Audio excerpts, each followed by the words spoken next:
Hello, I'm Joe Walensky from WritersUA, and I'm speaking with some of the instructors that will be at our UA boot camp coming up in Seattle in April. I'm talking right now with Dave Gash. Hello, Dave. Hey Joe, how are you? Everything's good. Where are you talking to us from? I am in North San Diego County, California. All right, well, I'm in Seattle. Beautiful day here today in Seattle. Oh, good. So, what kinds of things are you working on? Well, as you know, I've been kind of bouncing back and forth for 2.5 years between Google and Microsoft, and I've been working on the big intercompany platform called webplatform.org. And recently I transitioned from Microsoft back over to Google again, but they pulled me from Web Platform, and now I'm writing some user docs for some really spiffy, enhanced web development components like enhanced buttons and text boxes and expandable fields and cards and all kinds of development components that the Web Starter Kit group has developed, which they will of course publish and make available for free um, once they're done. So it's sort of a moving target because we're under development at the same time we're writing the docs, but that's good. That helps me test the components and point out bugs and helps me get my documentation in order. And so what's the nature of this documentation type? Is it procedures, a reference, tutorials, or like combination of all that? Good question. Um, it's actually a combination. I'm writing what amounts to README files, one for each component, and README what I'm files. README files, although they're done in GitHub Markdown, so they look nice when you look at them in a browser, and I'm writing them with an eye toward concept, task, and reference material. Even though I have to put all that material in one file and not separate them into different topics, I'm still using information typing to write that, which, interestingly enough, leads us into our first session. So with your information typing session, tell us a little bit about what you have planned for that, because this is a Well, pretty new topic that you put together. it is brand new, and as I say, it sort of really goes along well with the new project that Google have put me on. As you know, I'm a big data guy. I've been working with data for a number of years. However, I haven't actually worked on a data project in some time. Um, However, I'm able to take some of the concepts and techniques that you use in data, specifically information typing, forward into other jobs, and that's what I've done here with this Google job.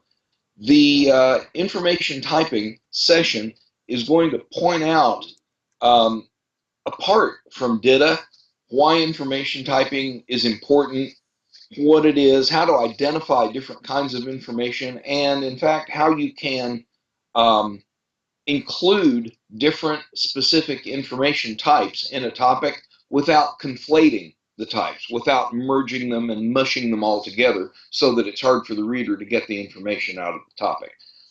It's a non-data session, and it's a non-codey session. It's very tool agnostic. We're not going to talk about data or XMetal or Oxygen or Flare or any specific tool. We're really going to talk about the concepts and techniques behind information typing, what it is, how to include different, identify and include and exclude different kinds of information. And last thing we'll do, I think, is we'll look at some poorly structured content and see how to identify the different information types, pull them out, and restructure them so they make better sense. And we do have that set up in the grad school portion of the program. So it is for more advanced practitioners the way we have it uh, set up, as opposed to the basic training, which is for newbies to user assistants. So I think it'll be best received by people that already have a pretty good understanding of how to put together user assistance documentation in general, and then start thinking about applying this as a more advanced layer to what they're doing. Right. Um, uh, That. Now, with with the information typing that you're doing, you mentioned that you're setting it up to be tool agnostic. So, um, like what how are people going to work with that then? How do they bring that framework into whatever tools that they're currently working with? Ah, well, these components are meant to be used in a straight HTML CSS environment. So the idea is that you download the components and all of their little dependencies and so on, and then you do a couple of simple includes, like you include the CSS and you include the provided JavaScript, and that makes these components available to you. One of the interesting things they've done is you do most of the modification to the components, your behavior modification and your display modifications.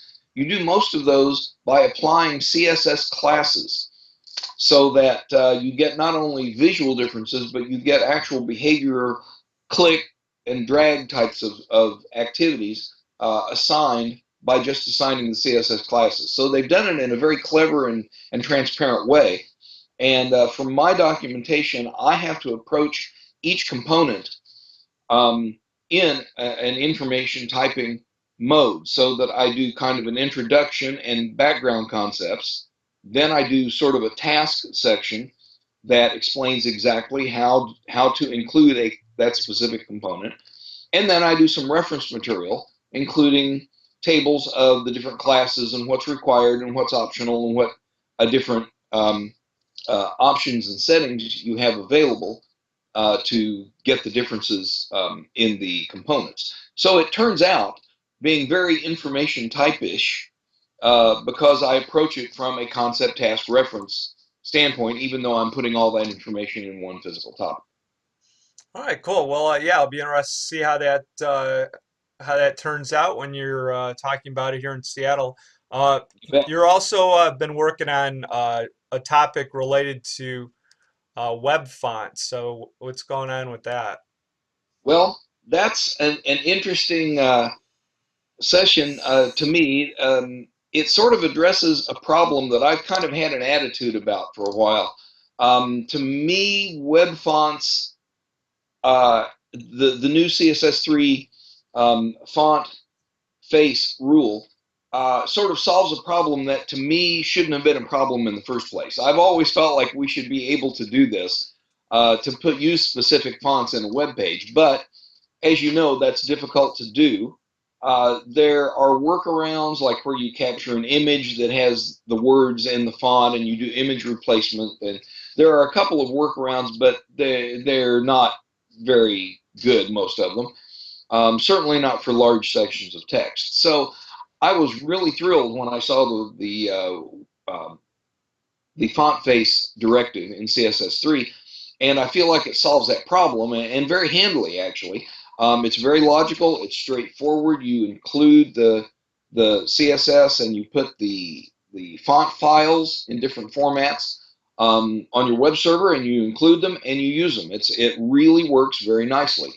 We'll go through in this session. We'll go through how to obtain and how to uh, translate or convert one font file type into another because you have to use different font file types. Much like if you think of images in a web page, there's GIFs and JPEGs and PNGs and TIFFs and different kinds of images, but they're all images.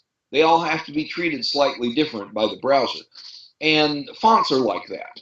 There's 3 or 4 different kinds of font files, and they all have to be treated slightly different by the browser. So um, we'll look at a couple of websites that have really nice tools that will actually do most of the work for you. And we'll close up with a little look at Google Fonts, which is if web fonts as a technique is simple, and it is to begin with, then Google web fonts are completely dirt stinking simple. They're absolutely one-liner, and they work great. And so we'll do that. Um, that's the goal. So where do the actual definitions live for the different individual font sets that are They being represented? The definitions live in the CSS that's attached to the page in which the fonts are used. So as I say, you have to have the different font files available so that different browsers, Chrome, Safari, Firefox, can get the fonts. But the definitions and the extraction, let's say, all that code lives in the CSS file that's attached to the HTML. So it becomes very simple to write one CSS file that exposes all those fonts for all your pages all at once. It's a thing. When I started researching it, I thought, oh no, this is going to be really technical and really difficult to do. Turns out it's very simple to do, and it has excellent, wonderful results visually. So if I buy a license to a custom font that I want to use for my Mm-hmm. information, then I'm putting that on whatever server is delivering my content, and so that's then how the licensed rendering goes outward from there. That's correct. One of the things that we're going to look at in this session is obtaining free fonts that are actually have open licenses so that you can use them. But yes, you can That's also buy fonts from a lot of different font foundries, and of course you can have your own custom fonts developed if you have the resources to do that. And it all works the same. You put your fonts on the web server that delivers your content, you hook them up with the CSS, and they just work, and they work really, really well. all right. Well, that sounds good too. That's another one that's going to be in the advanced grad school stream at the conference, and so that'll be a separate certificate program from the basic training. But on Okay. the basic and I think we have you set up with all your sessions are in the advanced track. So let's see, the other one that you're going to talk about is programming basics. Indeed. So it's basics, but I think it skews more toward, well, I guess it could cross both groups. But what do you have in mind for that? It kind of could, I guess. Well, the main thrust of this session is that learning a programming language and learning to program are completely different things. You may or may not know that I've been a software developer since about 1971, a long time. And so I've programmed in lots of different languages and lots of different environments. The main thing that I've learned in all of that is that programming is programming regardless of the language you use. The rest of it is just syntax. And so I approached this session completely language free. In other words, we're not going to look at JavaScript or C Sharp or Visual Basic or Java or Perl or any procedural programming language. Instead, what we're going to do in this session is learn how a programmer thinks. We're going to see how programmers approach a business problem to create a piece of software. And we'll look at the different components and constructs that are available in any programming language, excuse me, and how those are used to put together a piece of logic that solves the problem, regardless of the language. And so my real goal in this session is to not use any actual programming language at all. The closest we'll get is we'll talk about pseudocode and how it has supplanted flowcharting as a logic design tool. And we'll finally just go through a little sample project, and we'll pseudocode it so that we understand the logic and the constructs that are needed to get it done, and work all the way through that so that we have a fully designed little software project. And all of that, I'll say again, with absolutely zero actual programming language code. That's the goal there. Hmm. I Yeah, found this a really interesting session to work on because my um, my knee-jerk reaction when I started was, well, let's do this with JavaScript, or let's do this with C Sharp or something. And then it sort of dawned on me that that's not what programming is. That's coding. That's just syntax. So I approached programming as a discipline with logical constructs to see what's available and how do you think, how do you approach a problem, work backwards like a detective, sort of. And that's how this session came out, and I'm pleased with it. I think it'll be a good addition to the conference. Yeah, it can be a good jumping off point for people that want to get, learn more about that area and then maybe move on and take a course in a particular language. Exactly. API documentation writing is such a hot area in terms of jobs right now. You have to, acquire the skills related to programming to be able to support that. But there's just so many jobs available in that specialty of user assistance. That's true. I've done a lot of that for Google and Microsoft both in the last couple of years. The other thing that this session will do for technical communicators is it will improve their developer relations, and it will help them get more out of an interview with a subject matter expert because they'll be able to use the lingo. You know, they'll be able to both speak and understand in the language of logic for programmers, and it should improve their relations and let them get more out of their SME interviews. Yeah, that's definitely true. I think the only two programming courses I took were, well, one was in college and one was in grad school, and I haven't really used those since then. But in terms of actually creating programs, but that information, that education has helped me always in discussions with developers so that I understand what the issues are that they're confronting. If I have to go look for something in code, I can, I'm able to find that. Exactly. For example, just been in working with mobile UA, being able to find UI text in Objective C code. Once I have an idea of what I'm looking for, I can find it.